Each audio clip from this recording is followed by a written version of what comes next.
Okay. Ano ba yung mga feelings nila about somebody? Ayun. Okay. Actually, meron talagang mga hugot yan, sila eh. May mga hugot kami para sa inyo.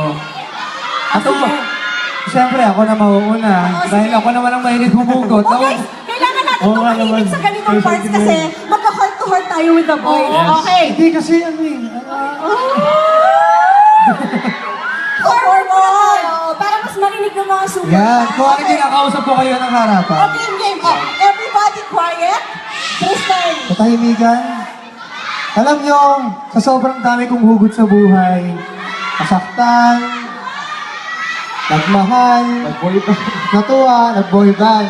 So, ang gusto ko lang sabihin sa inyo, sana dumating yung taong talagang sobrang magmamahal sa akin. Walang sawa. At sana baka makita ko dito yun. Baka, dito lang yun. Yun! Ford naman, kay Ford. Ay, ito si Ford, magaling to. Alam mo yung hugot mo okay eh. Pero ako may tanong ako sa kanila. Hoy! Guys, sagutin niyo ako. Sino na yung mga naiwan? Sino na yung mga nasaktan? Okay, ang dami natin, di ba? Ang saya, di ba? Okay, ganito kasi yun eh. Kapag may iwan ka, syempre nawawalan ka ng pag-asa, di ba? Pero, dapat hindi ganun eh. Dapat, lagi kayong positive kasi may somebody kasi darating sa buhay niyo na may as forever natin yan. Maraming salamat. Binigyan niya tayo ng hope. Okay, how about you? Bunso. Sa akin, hugot ko, Oh, quiet. Kailangan natin marinig. 18 years old na siya. May feelings na siya. Okay po. Kasi sa akin, bahagi ko naman ito sa audition ko. Akala ko hindi ako masali sa Pinoy Boy Band Superstar. Buti na lang may somebody na katulad nyo na naniwala sa akin yun. Thank you.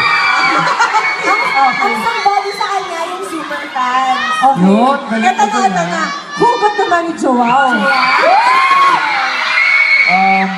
Mahirap to Mahirap pag, it's so hard to talk about it.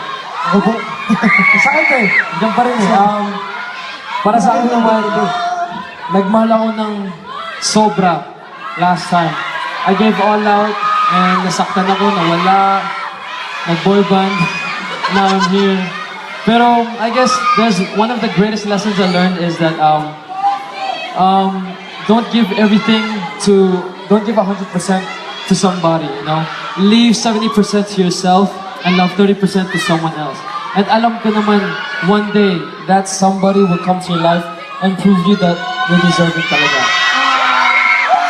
Oo nga pare, hindi ko lang ako. Ang lalim mo na.